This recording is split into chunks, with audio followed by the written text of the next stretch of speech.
आज केन्द्रापड़ा जिला को सरकार 100 दिन पूर्ति विकास मूलार उद्घाटन पाई मु आसी लक्षे 21,898 जन हिताधिकारी खाता को सुभद्रा योजना में पहुंचाई सारीचु।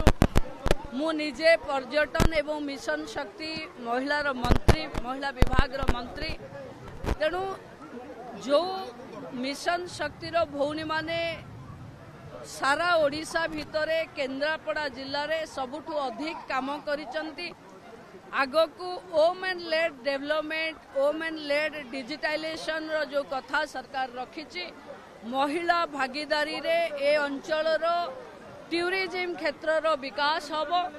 मु ए अंचल टूरिज्म को स्वतंत्र ध्यान देवी कारण भितरकनिकार इको टूरिज्म 45 किलोमीटर बेलाभूमि एठी अछि, बत्ती घर अछि, एठिकी अनेक पर्यटक भी आसुचंती, अनेक नदी उपनदी भी अच्छी। तेणु आमको पर्यटन क्षेत्र में ये अंचल एक विकसित जिला भाव तैयारी करिवो। आमे देखंतु मु निजे से महिला को भेटी, से महिला मते जहा कथा कहिचंती व्यक्तिगत भावे से कथा मु माननीय मुख्यमंत्री सहित भी कथा हेची।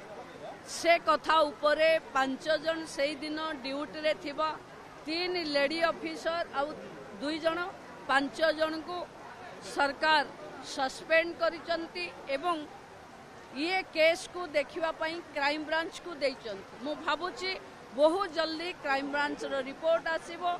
सरकार रो प्रतिबद्धता जीरो टॉलरेंस केही भी बक्सा जीवेनी। परंतु जदि सुभद्रा योजना तांका अकाउंट को आसीची, जदि सही पैसा को एमाने डिजिटली खर्च करिवे ताहले 500 टंका तांका अकाउंट को गोटे स्पेशल बोनस हिसाब रे आसीबो। देखंतु विरोधी दल कोन करूची मोर किछि प्रतिक्रिया करिवार नाही, किंतु महिला मानक उपरे असुरक्षित वातावरण को नहीं सरकार जीरो टॉलरेंस रे अछि। बहुत जल्दी जे भी दोष निश्चित भाव दंड पाइबा आपण देखिए। देखो आपण माने मो नजर को आनिले मु प्रशासन उपरे कथा हेबी।